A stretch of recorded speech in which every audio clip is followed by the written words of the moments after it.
Boa tarde, pessoal. Desculpa aqui, tá rouco.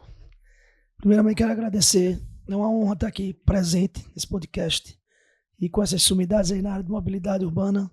Eu sou Mauro Espina, ex-amigo conselheiro do CREA, professor da UFPE, Unicap, e especialista na área de mobilidade urbana. Ivan Cunha participou comigo do outro podcast também, na parte de inspeção predial. Engenheiro civil também e presidente do ITMS. Isso. Certo? A ideia da gente é falar sobre mobilidade.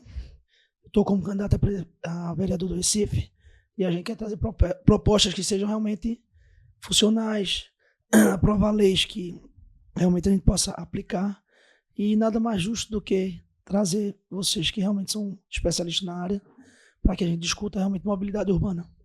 Eu queria que se apresentasse e a gente inicie algum debate. Eu sou Mauro Espina. Pois não, Mauro Espina é meu nome. Tive a honra de ser professor de Fred Brenan na universidade. Meu também. Também de Ivan Cunha aqui. Exatamente. E ainda estou em plena atividade como professor. Sou membro da Academia Nacional de Engenharia, membro titular e também da Academia Pernambucana de Engenharia.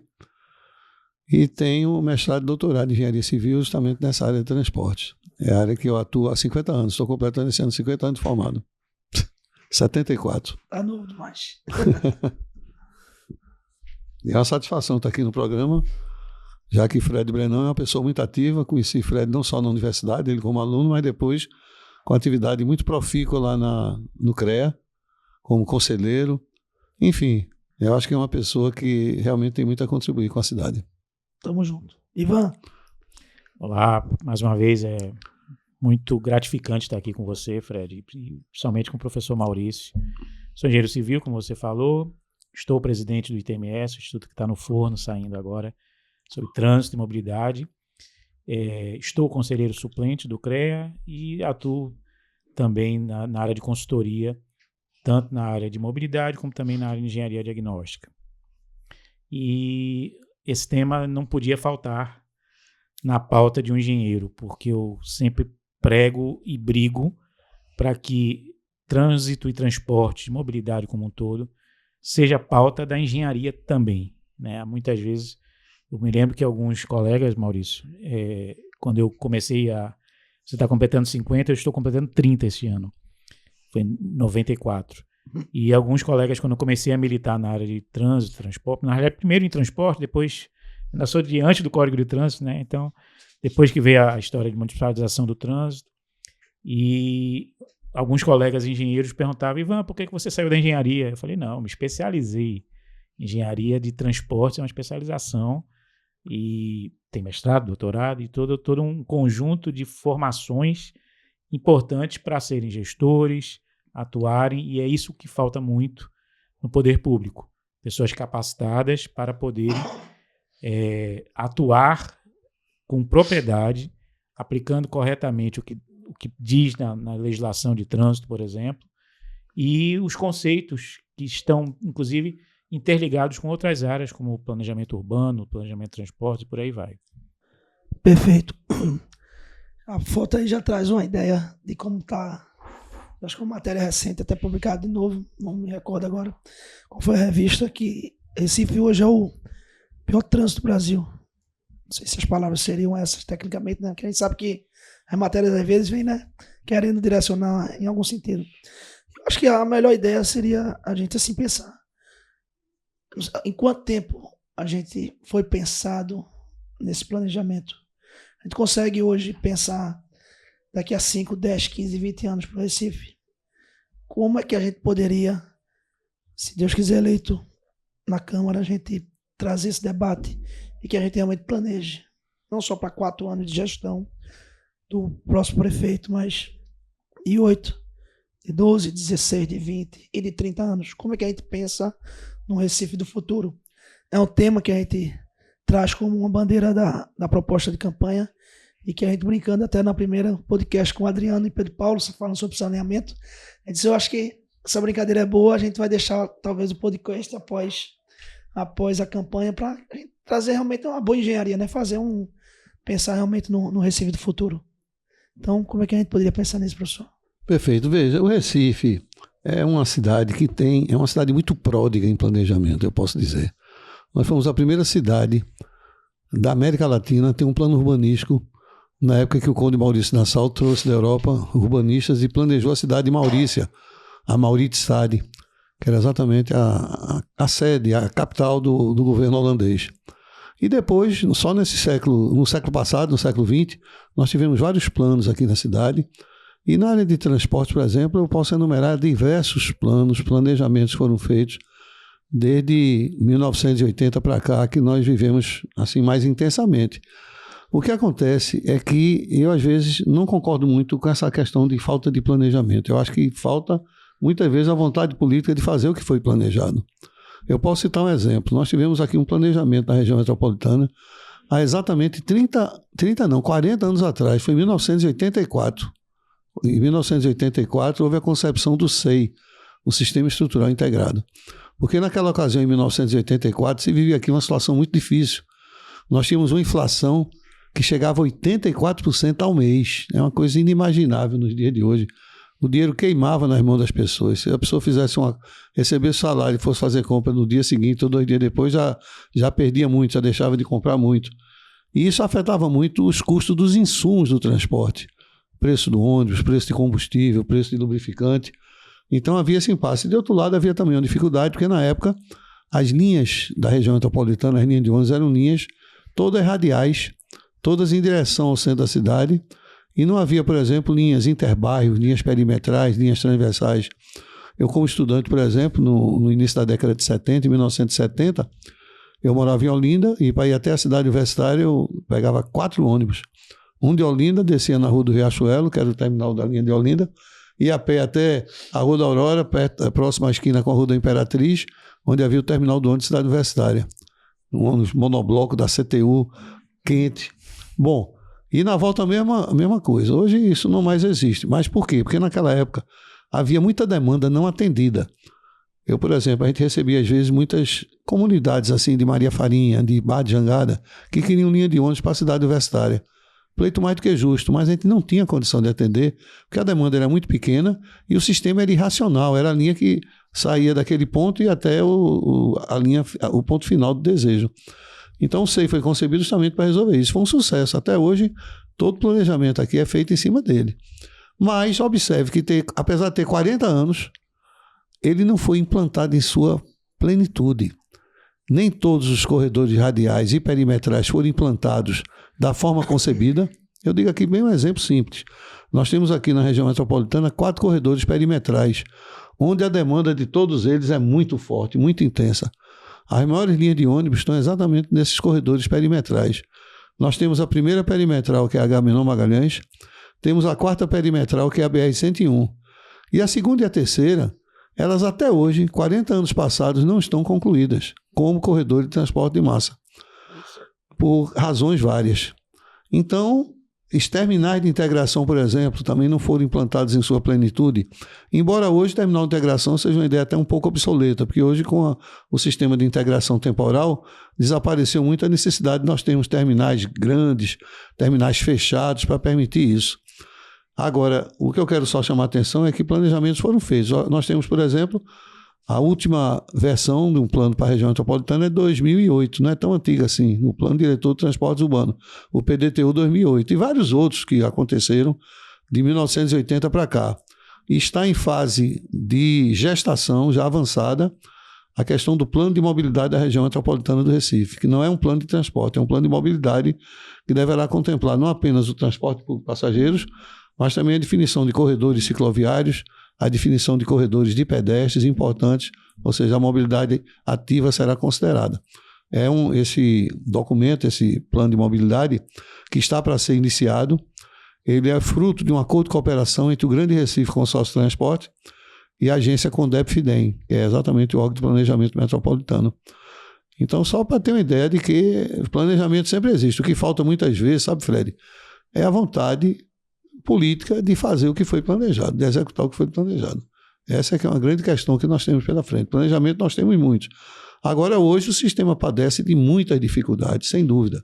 Não só porque nem tudo aquilo que foi planejado foi implantado, muito longe disso, mas também porque o sistema hoje, não é só aqui no Recife, mas em várias cidades, sofre uma queda violenta de demanda. Para que você tenha uma ideia, em 2011, o sistema transportou por ano 496 milhões de passageiros, durante o ano todo, quase 500 milhões de passageiros. Essa demanda veio caindo. Nos anos da pandemia chegou a valores muito baixos, e o ano passado, para que você tenha uma ideia, ele chegou a 318 milhões de passageiros. Caiu de 496 para 318 milhões, ou seja, sumiram do sistema 178 milhões de passageiros. Causas para isso existem várias, a gente pode apontar. Temos, por exemplo, o problema da má qualidade do serviço, sem dúvida, que é um motivo que afugenta muitos usuários. A questão, o surgimento dos aplicativos, de um modo geral, que fizeram com que muitas pessoas deixassem de usar o transporte coletivo. A evasão violenta que existe no sistema. Existem linhas que 25% é evasão, ou seja, pessoas que andam no sistema e não pagam. Pulam catraca, pulam muro de terminal, tem terminal que não tem controle nenhum de acesso. Isso, digamos assim, essa queda de demanda aí aparece de forma bem clara, né? A facilidade de crédito que existe para a compra de automóveis e de motocicletas, que o governo estimula isso, isenta IPVA e dá outras facilidades, isso faz com que as pessoas partam, deixem o transporte coletivo e vá, por exemplo, para uma moto que tira a pessoa do ônibus e leva para os hospitais, como mostram as estatísticas dos hospitais aqui com relação a acidentados de motos. Enfim, existem várias causas para esse problema. Volto a dizer, não é só do Recife, só que aqui o problema aqui está muito acentuado. E o que necessita, de fato, dentro dessa visão ampla de futuro a que você se referiu, é nós pensarmos na cidade daqui a 20, 30, 40 anos, não com esse sistema obsoleto que nós temos. Um sistema avançado, um sistema moderno, certamente um sistema sob trilhos em vários dos corredores. E isso tem que ser pensado da agora. Uma coisa que me preocupa muito é imaginar o seguinte: imagine que chegue o ano 2030, 2040 e não tenha a cidade ainda partido para um sistema de maior capacidade, um sistema de transporte de maior capacidade que certamente nessa ocasião já teria sido justificada. O que acontece é que entre a vontade de querer implantar um sistema de alta capacidade e a sua operação vai um intervalo de tempo muito grande. Imagine, por exemplo, que se queira implantar um metrô aqui. Vou dar um exemplo, não quer dizer que vá ser lá, digamos, um metrô na Avenida Norte, um exemplo apenas. Entre essa vontade de querer e as coisas acontecerem de fato, há um intervalo de tempo que não chega a menos de 8 anos.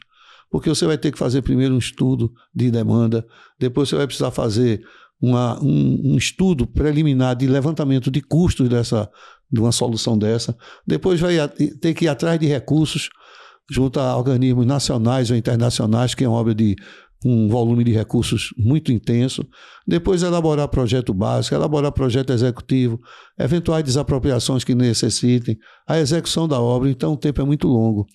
E um problema muito sério que há no Brasil, e aí não vai crítica a governante algum, nem a A, nem a B, nem a C, é que, infelizmente, os governantes no Brasil só enxergam os 4 anos do seu mandato. E uma intervenção dessa, que mudaria de fato completamente o sistema de transporte da cidade, é uma intervenção que ultrapassa um período de governo. E muitas vezes o governante pensa assim: eu não vou investir para que o meu sucessor, ou até nem o meu sucessor, o sucessor do meu sucessor é que vai faturar politicamente com isso, porque são obras realmente que exigiriam um tempo de maturação longo. E eu vejo o tempo passar, a gente tem que partir para isso. Ou seja, imaginar os corredores da cidade atendidos por equipamentos de transporte adequados à destinação de cada um deles. Perfeito, Maurício. Eu penso muito na ideia seguinte. A gente na Câmara, eu acho que a gente vai ter que trazer esse debate à tona, porque é uma coisa que realmente a gente precisa pensar hoje. Não tem condições do jeito que está mais. Mesmo que fique para outras gerações, ou a gente trazer esse debate para que não se torne mais político e sim técnico. Quem encabeçaria isso, entendeu? A gente se dispõe a deixar o mandato à disposição dessa parte de mobilidade da cidade, porque está realmente um caos, não tem sentido. Você mexe aí com a qualidade de vida das pessoas, 1 hora para ir para o lado de Boa Viagem, 1 hora para voltar. Isso você podia estar numa academia, isso você podia estar com seus filhos. Atividade produtiva ou de lazer, né? Num lazer. Então traria uma oxigenação dentro da própria, com o seu esposo, com sua esposa. Então assim, é uma coisa que não tem sentido. Hoje eu acho que tem uma coisa que facilita muito o WhatsApp, né? Você está no trânsito, tem muita gente no WhatsApp. Então vai, de certa forma, acomodando a vontade de resolver. Mas, Ivan, o que é que você... Bom, primeiro que essa foto aí, né, quando a gente fala estamos num congestionamento, estamos numa cidade congestionada, nós somos o congestionamento. Então, isso passa por uma questão cultural também, de, como o Maurício falou, em vários momentos, até para, digamos assim, estimular a economia, vamos financiar, desonerar o custo dos veículos para aquisição, para ter mais vendas, né? E sempre uma política de priorizar o transporte privado. Eu costumo dizer que há uma necessidade de uma inter-relação entre trânsito e transporte. Uma cidade que tem um trânsito ruim vai ter um transporte ruim, e vice-versa, né? Aí fica a história até do ovo e da galinha. Na realidade, ambos precisam ser geridos pelo poder público. Eu vou falar um pouquinho do trânsito. Eu sempre bato nessa tecla. Chega a ser repetitivo nas minhas falas. Nós temos 184 municípios em Pernambuco, 43, eu olhei ontem, estão integrados ao Sistema Nacional de Trânsito, ou seja, fazem a gestão do trânsito. O que é fazer gestão? É você planejar, é você fazer o planejamento da circulação, é você definir prioridades no sistema viário para quem de direito, para quem deveria ter essa prioridade, que no caso é o transporte coletivo. Como é que você vai dar prioridade se você não cuida da gestão do solo, né, da gestão do trânsito? Então, 43 municípios estão integrados. Tire uns 10 que só estão no papel. Eu digo, tem 10 municípios desses 43 que não fazem gestão, não tem nem agente de trânsito. Daí você tira não adianta planejar sem ter como executar. Uma outra questão que eu acho que a gente precisa ter humildade, né? E todos nós gestores, gestores técnicos e políticos, olhar para trás e ver onde erramos. Porque tem algumas variações do que se alcançou em função de mudanças não previstas. Eu vou dar um exemplo. Eu cheguei para dar um treinamento uma certa ocasião numa empresa de ônibus e eu me assustei com um espaço enorme dentro da garagem reservado para motos dos operadores, motorista, cobrador, na época não tinha cobrador. Esse pessoal, há alguns anos antes, eles se deslocavam para andar, para ir trabalhar, ele tinha uma carteirinha de papelão, pegava da sua casa para um ponto, geralmente iam para o centro, que eram linhas mais radiais, ali ele pegava um outro ônibus, sempre, né? Ele pagava de graça e ia trabalhar usando o próprio sistema que ele trabalha. Hoje ele vai de moto para a garagem, deixa lá para poder ir pegar uma linha, seja onde for. Então isso mostra uma mudança cultural que talvez a gente não tenha tido a visão de entender o que isso ocorreu, o que iria ocorrer na realidade. E também ver algumas soluções. O metrô, por exemplo, o metrô da região metropolitana, ele chega, assim, no caso, na sua concepção, ele já começou errado. Ou seja, ele começou incompleto, chegando na periferia do centro. Você vai em qualquer cidade do Brasil onde tem metrô, o metrô corta o centro da cidade. Hoje, ele chega lá na periferia do centro do Recife. E os grandes corredores foram uma opção na época de ter o transporte rodoviário, quando deveria ter sido o metrô, ou que fosse rodoviário até se implantar um metrô. E aí, hoje, o próprio sistema, né, os próprios empresários de ônibus veem que isso foi um erro, né, porque esse transporte de grande porte, os ônibus não dão conta. Eu cito um exemplo aqui que eu vi uma vez, fiquei impressionado com a operação da Arena Pernambuco, a operação de uma empresa de ônibus que opera na região, por conta, uma operação específica para um grande jogo do Sport Clube do Recife, por exemplo, que um grande público, né? E o público de estádio, ele tem uma característica porque ele é bem concentrado. O horário de saída saem 45 mil pessoas ao mesmo tempo, né? E não tem o metrô. O metrô que tem mais próximo é uma estação que não era para atender a arena, era uma estação local. Eu era diretor de transporte de Camaragibe à época, e eu bati na porta do metrô, a gente bateu lá para pedir essa estação de metrô para o público lá daquele entorno. Não tinha previsão alguma de ter uma arena. Então, hoje, o metrô não chega na arena, né? A estação mais próxima tem que fazer uma integração com o ônibus, e a operação que se faz num dia de grande jogo, por exemplo, do esporte, é quase uma guerra, né? Então, assim, mostra que aquela solução que está ali colocada, ela não tem como ela se sustentar. E aí entra também para uma outra questão que a gente também fala, o porquê da redução de passageiros no sistema. O próprio sistema integrado, ele gerou menos utilização, né? Porque antigamente eu ia de São Martim para o centro da cidade, do centro da cidade eu pegava um ônibus para ir para a faculdade, ou para ir para a escola, né? Então, deixou de ser 2 passagens para ser uma, né? Isso é uma situação que, assim, o sistema tronco alimentado, que é a base do SEI, ele tem uma razão de ser, ele otimiza. Aliás, é o que a gente vê, por exemplo, nos aeroportos. A gente cada vez mais tem integrações. Esse é um ponto que fez uma redução de passageiros. A outra é mudança de cultura, utilização do automóvel, utilização de moto, e também a mudança do planejamento urbano, né? Do plano urbanístico das cidades. Por falha desse planejamento, as cidades elas não funcionam da forma adequada, e aí há um grande, assim, problema de como fazer as pessoas se transportarem. Aí elas buscaram outras alternativas, né? Desde o transporte privado, como também andar de bicicleta, né? Hoje em dia também temos um outro fenômeno acontecendo que precisamos estudar ele. Pergunte aos jovens, hoje em dia, a minha geração não queria casa, queria carro.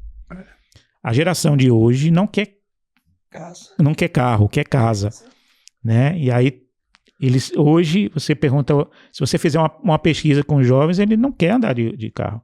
Ele quer bicicleta, ele quer outras alternativas. Então, a gente tem que entender esses fenômenos sociais que precisam estar contemplados no planejamento urbano, no planejamento de cidades, né? E aí, como é que você vai falar? Muito bom, Maurício, ter um plano para a região metropolitana, um plano de mobilidade.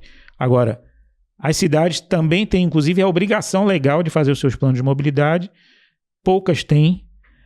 Eu sei de cidades aqui que só pegou uma lei, criou uma lei dizendo isso é um plano de mobilidade, aí dentro da lei tem escrito assim, o detalhamento do plano será realizado através de um decreto, ou seja, ele só tem a lei do plano de mobilidade, ele não tem o estudo, que a lei seria só a materialização, digamos assim, legal daquele estudo, que, do ponto de vista de colocar na lei o que foi realizado no planejamento. Fred, veja uma observação aqui. E você citou a questão dos planos municipais de mobilidade. A Lei Nacional de Mobilidade Urbana é uma lei que tramitou durante 17 anos no Congresso Nacional. 17 anos. E saiu repleta de erros grosseiros. É a qualidade do parlamento que nós temos. Não vai se pensar que seja diferente. Um desses erros foi a exigência de que os municípios tivessem plano de mobilidade, municípios com mais de 20 mil habitantes, que sequer a lei menciona se é população total ou população urbana. Se o município tiver 20 mil habitantes, pode ser 19 municípios no campo e 1.000 na cidade, ele teria que ter um plano de mobilidade se o prefeito quiser receber plano de mobilidade urbana. Urbana, se o prefeito quiser receber qualquer recurso. Mas a grande, digamos assim, falha dessa lei é que ela obriga os municípios a terem seus planos de mobilidade, mas não obriga a metrópole. Nós estamos falando aqui de um plano de mobilidade da região metropolitana do Recife. Perfeito. Eu não vejo sentido em, por exemplo, o Recife tem um plano, Camaragibe tem um plano, Olinda tem um plano, Jaboatão tem um plano, apenas como exemplo, se a metrópole não tem. Porque o que é que interessaria ao Recife ter um plano de mobilidade que a lei obriga, mas que ele chega até a divisa com Camaragibe e daí em diante. Como é? Camaragibe colocou isso no plano. Então, são falhas que existem e que seriam contornadas exatamente com a obrigatoriedade que realmente aqueles aglomerados urbanos, aquelas metrópoles, ou as RIDs, as Regiões Integradas de Desenvolvimento Econômico, elas passassem a ter seus planos de mobilidade. Porque a mobilidade urbana, o deslocamento das pessoas dentro das metrópoles, é a mesma questão de esgotamento sanitário, de abastecimento d'água. Depende de outros municípios. A gente não pode pensar no município sozinho. Nós vivemos numa grande metrópole, essa que é a verdade, uma metrópole de mais de 4 milhões de habitantes. O Recife, por exemplo, não tem um manancial de água. Todo manancial de água que abastece o Recife vem de outros municípios. Vem do Cabo, de Pirapama, vem de Igaraçu, com Botafogo. Então, os municípios dependem de outros. Da mesma forma, a destinação final de resíduos. São vários itens de interesse comum dos municípios. Eu vou dar um exemplo. Nós temos aqui o consórcio de transporte da região metropolitana do Recife. O primeiro consórcio de transporte criado no Brasil. O primeiro e único até o momento. Não existe outro. Consórcio Municipal de Transporte. Houve a lei que permitiu a criação de consórcios municipais e nós fomos o primeiro e único até o presente. No Brasil, das 26 capitais e mais o Distrito Federal, apenas 3 capitais têm a gestão metropolitana, que são Recife, Vitória do Espírito Santo e Goiânia. Mas nas outras duas, Goiânia e Vitória, não há um consórcio dos municípios. Aqui foi criado. Então, você vê, por exemplo, Madrid, a região metropolitana de Madrid, que eles chamam lá a Comunidade de Madrid, tem cerca de 170 municípios, todos integrados, todos trabalhando harmoniosamente. Nós temos aqui uma região metropolitana com 14 municípios, dos quais apenas 3, um mais recentemente, que é Camaragibe, integra o consórcio. Tem Recife, Olinda e Camaragibe. E os outros municípios, por que não se integram a esse sistema metropolitano em benefício da população? Com isso, o sistema adquiriria uma maior racionalidade, teria condições de oferecer um melhor serviço à população. Mas os prefeitos veem isso como uma perda de poder, infelizmente, e em detrimento dos verdadeiros interesses da população. Você vê, Madrid conseguiu juntar mais de 170 municípios em torno de um interesse comum. Madrid, a comunidade de Madrid tem em torno de 6 milhões de habitantes, dos quais Madrid tem mais de 3 milhões, só Madrid. Os outros municípios são muito, muito pequenos. Por exemplo, depois de Madrid, o segundo maior município é chamado Móstoles, que tem pouco mais de 100 mil habitantes. Então há uma diferença muito grande, por exemplo, de Madrid para Móstoles, que é o segundo. Mas aqui na região metropolitana nós temos o Recife, com 1 milhão e 600 mil habitantes, temos Jaboatão dos Guararapes, com 800 mil habitantes, em números redondos, temos Olinda com 500 mil habitantes. Se você somar os 4 municípios fora do Recife, da região metropolitana, 4 municípios de uma população superam a população do município do Recife. Porque aqui eu considero que nós vivemos de fato numa região metropolitana. O peso da capital é apenas 40% da população da região metropolitana do Recife. A população do Recife representa apenas 40% da população da região metropolitana. É diferente de outras cidades como Belém, como Fortaleza, como Salvador, em que, no caso de Belém, o município é 90% da população da região metropolitana. Então, na verdade, não tem muita diferença entre o município e a metrópole, que é uma decisão no âmbito do município, é quase tudo. Em Fortaleza e Salvador, esse percentual beira os 80% de peso da capital. Aqui é 40%. Porto Alegre é um número semelhante ao nosso. Então, aqui, de fato, nós vivemos na região metropolitana. É difícil você imaginar que qualquer pessoa que tem o seu interesse exclusivamente dentro de um só município. Não é assim. As pessoas moram no Recife, podem estudar em Olinda, ou podem ir para a praia em Ipojuca. Enfim, os interesses são metropolitanos e de outra maneira não podem ser pensados. Portanto, haveria necessidade realmente desse sistema ser pensado de forma única, metropolitana, para que realmente a população viesse a ser beneficiada. Mas aí entra o grande problema, ao meu ver. É uma visão muito particular, sabe, Fred? Eu sou completamente a favor de que o planejamento do transporte ele seja efetivamente metropolitano. Tanto é que Camaragibe, a última cidade que entrou, foi a partir de um estudo nosso, como consultor lá na cidade. Nós apresentamos 3 alternativas para a cidade e uma delas era a integração.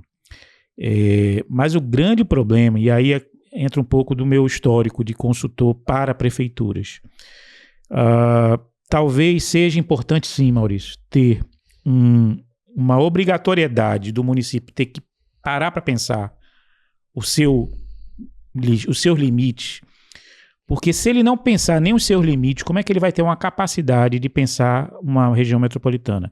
Aí eu volto ao exemplo do consórcio. O Grande Recife Consórcio substituiu a empresa metropolitana, que era uma empresa estadual, para cuidar do transporte intermunicipal, que é competência sim do Estado, mas dentro da região metropolitana. O Grande Recife, ele foi uma proposta, eu participei desse processo inicial, que eu estava no órgão de trânsito de Recife, e assim, ele era para, digamos assim, era importante a participação dos municípios para ele ser de fato um consórcio de municípios. Então, ele tem mais 2008, ou menos uns 20 anos, não tem? Já tem 20 2008, anos. tem 16 Pronto, anos. quase 16 20 anos. Agora em setembro. E o terceiro município entrou este ano. Os outros 11 nem se manifestam. Né? Não se manifestam porque não tem pessoal técnico para pensar a cidade. Isso era mais uma razão para eles aderirem ao consórcio. Né? Ele Então, não tem pessoal para pensar a cidade. Quando né? a gente prestou consultoria agora para a cidade lá, e aí esse exemplo é importante, sabe, Maurício? Porque eu orientei a gestão lá, disse, olha, o fato de vocês integrarem um consórcio não quer dizer que vocês toma que o filho é teu. Claro que não. Vocês têm que criar uma estrutura dentro da prefeitura para atuar ativamente nesse consórcio. Porque senão podia continuar como era uma empresa estadual, a MTU, cuidando do transporte metropolitano. Para o município se inserir de fato, né, de direito é mais fácil. Né, aprova uma lei na Câmara, blá, blá, blá. Agora, de fato, ele tem que ter pessoas com competência, com capacidade, profissionais da engenharia também, para poderem estar atuando e poder, digamos assim, compreendendo os problemas específicos da sua urbe, né, poder também levar os problemas locais para a discussão no sistema metropolitano. Né? E isso é uma carência muito grande. Eu já falei do trânsito, estou falando do transporte. A maioria das cidades tem os seus sistemas locais operados por transportadores individuais, né, combeiros, um transporte artesanal. De modo geral, né? E isso, sem gestão do poder público, a gestão é uma delegação, uma permissão, um papel para ele operar na cidade. Inclusive, ele não opera só na cidade, ele opera fazendo o intermunicipal, que é um transporte clandestino, porque ele não está autorizado para isso. E o sistema metropolitano precisaria, por exemplo, fazer uma discussão sobre isso. Está lá, as cidades... Eu me lembro que o Detran, da nossa saudosa Semiramis, ela fazia uma exigência que não era legal, mas era legítima. Ela estabelecia um controle da quantidade de permissões vou chamar Kombi aqui, que era a maioria dos veículos utilizados para o transporte coletivo nas cidades. Ela estabelecia um percentual lá de placas de aluguel para aqueles municípios fazerem. Legalmente ela não podia fazer isso. Mas era extremamente legítimo, porque as prefeituras não tinham, os gestores, eles delegavam permissões sem qualquer critério, apenas o político tome permissão, né, para a cidade. Não cabia aquela quantidade na cidade, eles iam fazer transporte clandestino fora da sua cidade. Algumas vezes até tolerado pelo sistema metropolitano pelas suas próprias falhas e incompetências. Porque se você pegar a área norte da região metropolitana, todo mundo sabe que o que existe ali é um transporte clandestino entre as cidades, que é feito pelos operadores de cada uma das cidades. Tem um acordo cidade A com cidade B, A, B e C, eles fazem um acordo entre eles, mas isso não está a parte da lei. Né? Porque a lei diz que o transporte intermunicipal é competência metropolitana, estadual. Né? E aí está lá operando, ninguém cuida porque sabem que se proibir hoje o transporte por Kombi naquelas cidades, o sistema metropolitano não irá atender aquela capilaridade, aquela necessidade da ligação entre aquelas cidades e pequenas nucleações que existem e que precisam ser atendidas. Né? Vejam o desafio que é, né, a gestão metropolitana. Não é só você transportar a grande massa de uma cidade A para Recife. Né? Existem situações que precisam ser discutidas também. Né? E só para fechar, uma questão que eu queria colocar, nessa discussão do transporte metropolitano, em função de um modelo de remuneração dos operadores e de definição de quem paga esse sistema, esse serviço, que há pouco tempo, a gente pode dizer que há pouco tempo é que começou a ter alguns subsídios, mas ainda hoje tem pessoas que pagam do seu bolso, né, um sistema metropolitano pensado em que o usuário é quem paga aquela passagem, né, não pode ser feito do jeito que é hoje, porque não perguntaram ao munícipe do Recife se ele, com as menores linhas e com as linhas mais rentáveis, concordava em participar, ele bancando o atendimento de quem vem de Itamaracá para Recife. É uma questão polêmica, eu sei, mas não é que eu estou pregando que não precisa do metropolitano, precisa, mas não pode ser pago pelo usuário. Hoje o Estado despende uma quantia considerável com relação ao subsídio. São 310 milhões de reais por ano que o Estado paga de subsídios para as empresas concessionárias. Sim, porque, por lei, as empresas concessionárias, elas precisam ter o seu contrato com equilíbrio econômico-financeiro preservado. As permissionárias não. Hoje nós temos 2 lotes de empresas concessionárias, lotes 1 e 2, e lotes 3 a 7 ainda são operados por empresas permissionárias, em que a remuneração delas provém exclusivamente do pagamento da tarifa pelo usuário. Mas nos 2 primeiros lotes, o pagamento, ou seja, a diferença entre o custo e a receita do sistema é bancado pelo governo do Estado. Agora, os prefeitos também dos outros municípios que não aderem ao consórcio esquecem que eles passariam a ter, no momento que forem consorciados, porque um consórcio o nome já diz, né? Quer dizer, um conjunto de municípios que se junta, que se une para um interesse comum. Como é o caso que eu citei lá de Madrid. Tem um preço para isso, né? Ou seja, o município passaria a ter assento no Conselho Metropolitano de Transportes Urbanos, definindo tarifa, definindo criação de novas linhas. E isso seria, sem dúvida, um benefício aos munícipes, que seriam criados exatamente caso houvesse essa adesão. Mas, infelizmente, por razões outras, que não convém nem aqui enumerar, os prefeitos não têm interesse em que essa adesão seja feita, em prejuízo de toda a população dos outros municípios. Então, uma ideia da tarifa zero, uma coisa muito longe. Porque também se a gente quisesse defender, pagar a conta do almoço, né? Se a gente quisesse defender, eu tenho uma posição muito particular sobre isso. Eu sou um grande defensor disso, da tarifa mas zero. Alguém tem que pagar a conta do almoço.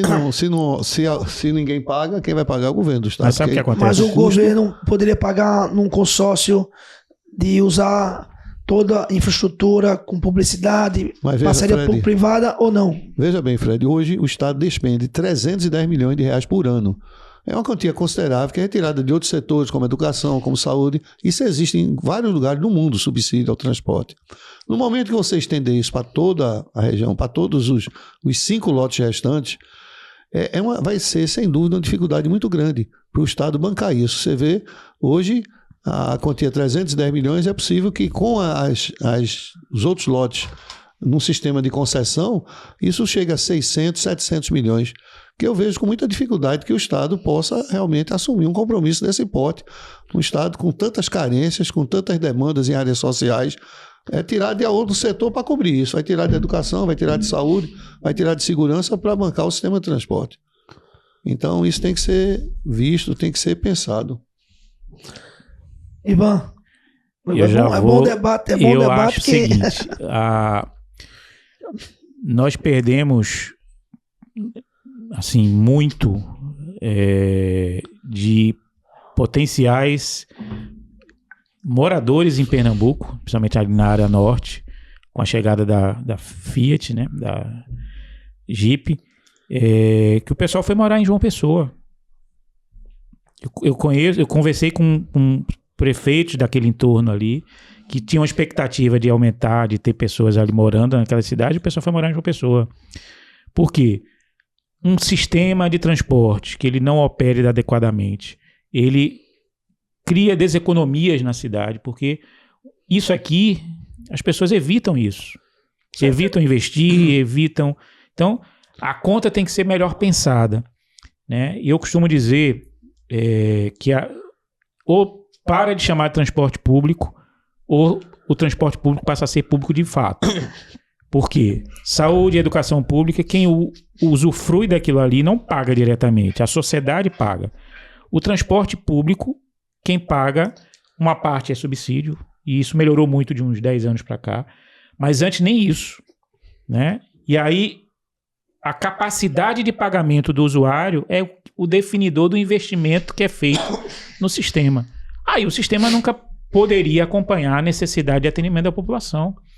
Então, assim, ou se pensa o transporte como uma política pública de Estado para fazer com que o sistema atenda adequadamente. Eu não estou falando isso para dar dinheiro para empresário, não. Lógico. É para subsidiar o custo da operação do sistema, que hoje fica aquela frase daquele jogador, né?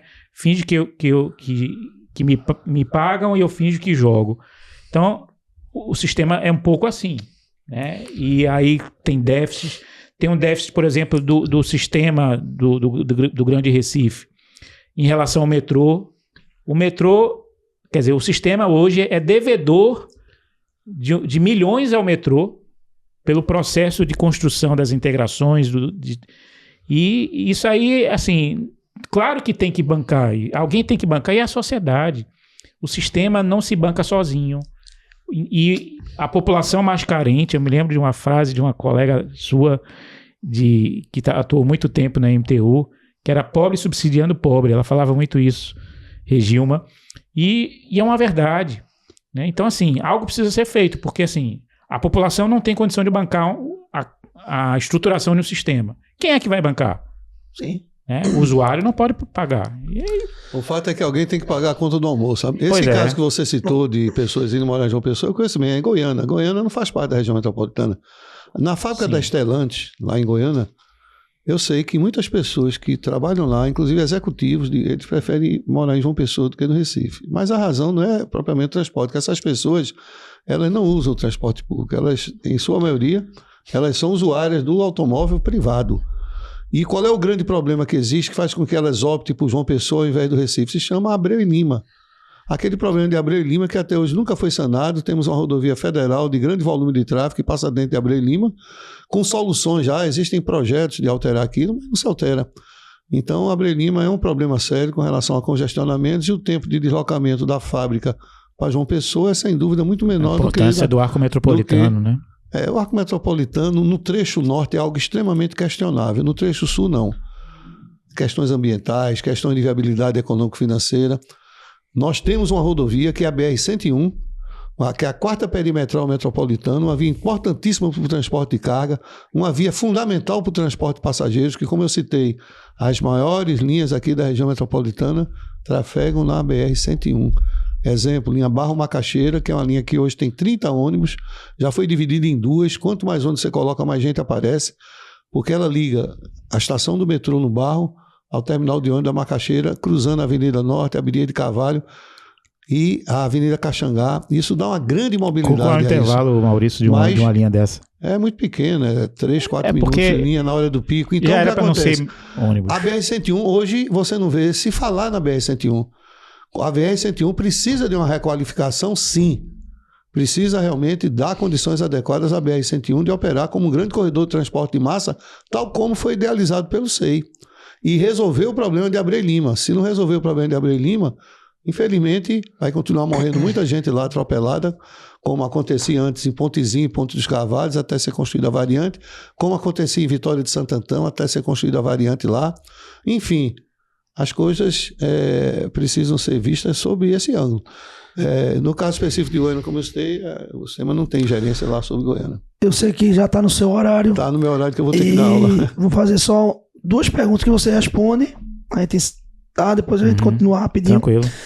Eu digo que eleito vai ser um dos primeiros autos convidar o prefeito para a gente ir para o terminal da integração de Macaxeira. Sem dizer a ninguém. Vamos lá, prefeito, vamos. É bom que ele corre, eu corro também cedinho. Vamos chegar de surpresa pra gente ver como é o caos que é. Então, assim, eu acho que a gente precisa sair da cadeira, como se diz. Skin the game, né? Colocar a pele em risco. Isso. E a gente ver realmente o que pode ajudar, o que é que a gente pode fazer como Recife.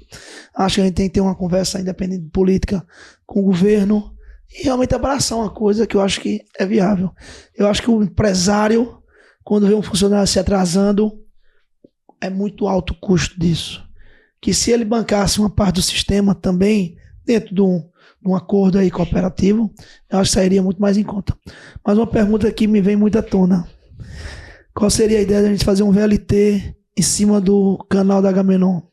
Olha, essa questão, inclusive, nós temos nos debruçado muito sobre isso. Existe hoje um projeto para a ligação de Afogados até o Porto do Recife.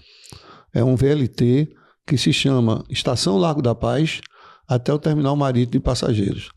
Esse projeto, inclusive, a gente no momento está discutindo com a Prefeitura, porque ele atravessa aquela área que foi objeto de um acordo recente do município com a Advocacia Geral da União, ali no Estelita. A opção mais viável que nós temos de ligar a Zona Norte para a Zona Sul da cidade, eu digo a opção viável em termos de custos, em termos de desapropriações, é através de uma linha que já existe. Essa linha está abandonada. É uma linha férrea, que era a primeira ferrovia existente no norte e nordeste do Brasil, que saía da estação de Cinco Pontas e até o Rio São Francisco, que foi inaugurado em fevereiro de 1858, o primeiro trecho de Cinco Pontas até o Cabo de Santo Agostinho. Então, essa linha existe, não vai ter investimento de desapropriação, precisaria a linha ser remodelada e a gente teria exatamente essa ligação de Largo da Paz até o Terminal Marítimo de Passageiros. Chegando no Terminal Marítimo de Passageiros, haveria plena possibilidade de nós entrarmos na área norte, por Olinda ou por Paulista, ou pela Avenida Norte, atendendo também com o VLT Avenida Norte. Então, essa oportunidade não pode ser desperdiçada, sabe, Fred? Porque eu vejo esse investimento, por exemplo, na Agamenon, que não deixaria de ser importante, porque seria um sistema sob trilhos na primeira perimetral.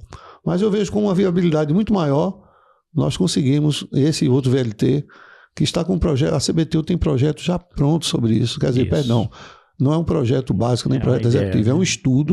Tem um estudo, eu tenho esse estudo, mostra todos os pontos de parada, as estações, saindo do Largo da Paz, estação Cinco Pontas até o Terminal Marítimo, com várias paradas. Para no Cabanga, para ali no Novo Recife, para na Ponte Giratória, para no Marco Zero, para na Torre Malakoff. Além de ser um investimento importante para o transporte de passageiros na cidade, por ligar aquela área, a gente teria a possibilidade de fazer a interligação de Afogados com Cajueiro Seco, criando essa opção também de deslocamento até aquela região. Então, são esses pontos que a gente precisa pensar. A ideia não é má da Agamenon, mas eu vejo com um custo muitíssimo elevado. Por ter essa alternativa. Porque a gente tem outra possibilidade. Perfeito. E, aliás, a possibilidade mais barata, a possibilidade de menor custo, aproveitando a via permanente existente, de fazer essa ligação ferroviária da Zona Norte com a Zona Sul da cidade. Então, deixo mais aqui um compromisso meu, se eleito for, é trazer à tona esse projeto, porque eu acho Perfeito. que é totalmente viável e a gente pensa realmente num Recife do futuro. Maurício, quero lhe agradecer. Pois não, estamos à disposição. Foi uma honra e que aqui esse espaço se torne ainda mais pós-campanha. Infelizmente eu não vou poder continuar, que eu tenho uma aula para dar agora na universidade, mas fico satisfeito em ter participado aqui do programa, na companhia de Ivan, que eu conheço há muitos anos e é uma pessoa muito competente que atua no setor, e da sua como engenheiro, como profissional também muito atuante e que envereda pelo caminho da política para trazer digamos assim, quem sabe meu doutorado não vai ser em mobilidade. Quem sabe. Né? E aí, pessoal, então voltando aqui, Maurício Pina precisou se ausentar, foi da aula, eu estou aqui com o Ivan. Ivan, então continuando aí, e uma dúvida que ficou. Eu sou um grande defensor da tarifa zero. E, pelo que eu entendi, o recifense ele paga uma boa parte das tarifas num longo trajeto. Me corrija se eu estiver errado e se puder dar uma explanação melhor sobre isso aí. Bom, é por aí mesmo. Um dos maiores e melhores indicadores do resultado de uma linha de ônibus, por exemplo, é o IPK. Índice de passageiros por quilômetro. Quanto maior o número de passageiros e quanto menor o número a quilometragem, você faz com que esse índice seja maior, e quanto maior esse índice, melhor o resultado operacional dessa empresa. Então, a pergunta que eu falo, primeiro eu sou a favor do transporte, que se busque alternativas para o transporte ser efetivamente público, como eu disse. Né? O usuário do transporte público ele banca o custo daquele serviço. Hoje, parte do serviço já tem subsídio, mas deveria ser totalmente subsidiado. Já tem mais de 100 cidades no Brasil com tarifa zero, né? E assim, eu acho que é um caminho para você quebrar essa injustiça que existe para o munícipe do Recife. Como eu disse, né, o IPK, quanto maior o IPK, ou seja, maior o número de passageiros, menor a quilometragem, melhor o resultado de uma operação de uma linha de transporte. As linhas do Recife, como o Recife é pequeno, as linhas são curtas e tem uma boa demanda. Então tem bom IPK. Esse bom IPK, que é o número de passageiros do Recife, esse passageiro do Recife, ele termina bancando com a tarifa que ele paga, seja ele diretamente ou seja através do seu empregador com o Vale Transporte. Esse sistema, as linhas do Recife bancam linhas mais distantes, que com uma maior quilometragem, por exemplo, vou dar um exemplo aqui, Itamaracá, uma das maiores distâncias para o Recife. Óbvio que tem as integrações hoje em dia, mas você está trazendo aquele município de Itamaracá para Recife e aquele valor que ele paga não cobra aquele custo. Quem está cobrindo parte desse custo é o munícipe do Recife. Entendi. Foi perguntado a ele se ele topava fazer isso. Fazer esse gesto. E é um gesto assim, que ele é compulsório, ele é obrigado a fazer isso. E aí por isso que eu digo que a tarifa, buscar a tarifa zero, seria justo para todos, né? Para bancar a necessidade do deslocamento do munícipe de Itamaracá e bancar o munícipe de Recife, para não ser ele a bancar o custo da operação de um sistema ou de parte dele. Eu gosto muito quando a gente vê uma foto dessa assim, que hoje é o dia a dia da gente do Recife. E gosto muito da parceria privada. Então a gente criar um sistema, aí a gente com essa parceria, sendo eleito, lhe convidar para que a gente faça um melhor planejamento, melhor estudo, planejamento não, melhor estudo, para que a gente possa realmente refletir sobre isso. Acho que se a gente tivesse tarifa zero, muita gente usaria, obviamente, dentro de uma condição boa de transporte. Hoje, pensando no Recife do futuro, um ônibus climatizado, com internet, sei lá, com algum serviço de bordo, por que não? Vai dizer, é uma viagem.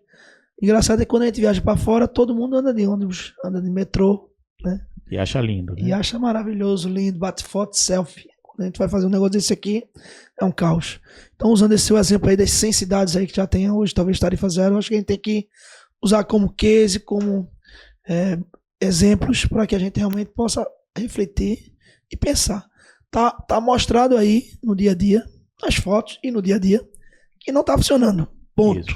Ponto. Então a gente precisa repensar num novo formato, está claro. E a gente, como vereador do Recife, a gente se compromete em trazer esse debate, envolver um grupo técnico para que a gente pense e leve a solução. O problema a gente já sabe que tem demais. É trazer a solução das coisas. E como engenheiro, eu acho nada mais certo e justo do que a gente trazer a solução das coisas. Eu acho que esse é o caminho, Fred, a discussão, trazer o debate, trazer o contraditório, para poder... Eu acho que, assim, você falou uma coisa muito, para mim, básica, né? Tá provado que não está dando certo. Fato. Né? Então, começa pela o próprio sistema estrutural integrado, né? Que ele é radial concêntrico, ou seja, ele é, aliás, tronco alimentado. Então, as linhas vão para um terminal e o terminal vai um equipamento de maior porte. Esse equipamento de maior porte é que está errado. Né? Maurício citou aqui. Né? A linha que ele citou como sendo a mais importante, ela tem um intervalo que é um intervalo de trem. Você mostra que o equipamento utilizado por pressões diversas, né, optou-se pelo transporte por ônibus, quando não deveria ser o transporte ferroviário. E aí hoje essa opção traz deseconomias para o serviço. O sistema hoje é mais caro porque ele foi mal concebido ou mal implantado. Né? E aí a gente precisa rever. E assim, eu não podia também perder a oportunidade, estamos em setembro, de 18 a 25 de setembro é a Semana Nacional do Trânsito, né? O trânsito, como eu falei, precisa ter uma ação mais contundente do poder público. Trânsito não é só carro, trânsito é também pedestres, cuidar de calçadas, tanto que tem aquela discussão que acessibilidade, inclusão, né? Estamos na Semana do Trânsito, temos que investir mais em educação no trânsito para fazer as pessoas se respeitarem mais, cumprirem mais a legislação, acabar com aquele discurso de indústria de multa, porque indústria de multa, porque alguém é multado é porque está descumprindo a lei.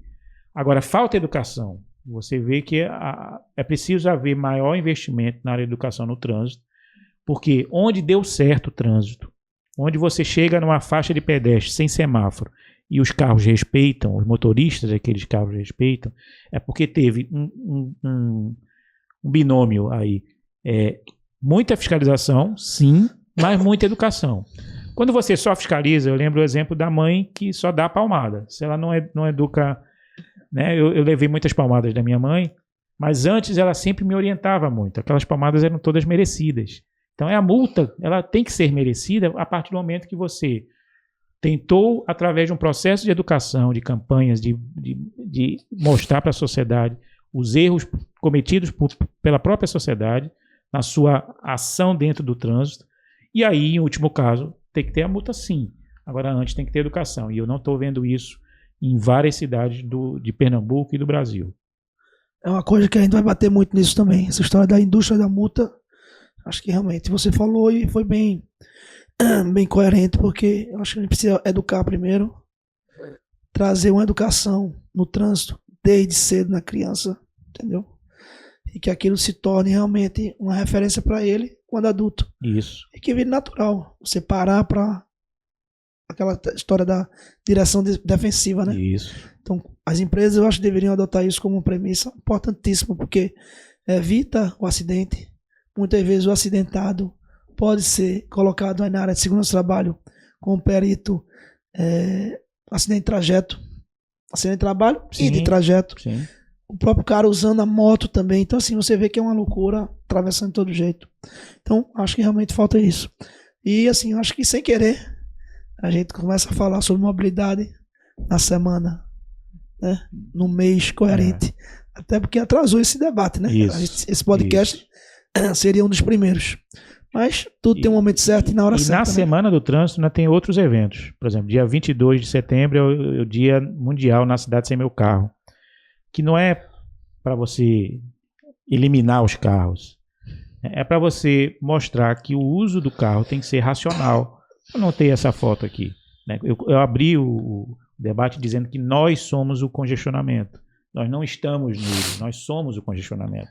Então, assim, eu me desloco de carro, mas assim, se eu tiver um transporte coletivo de melhor qualidade, você consegue carrear pessoas que buscaram na solução individual a solução da ineficiência do transporte público, do custo que é para o transporte público. Tem muita gente andando a pé, Fred, porque não tem condição de pagar a passagem.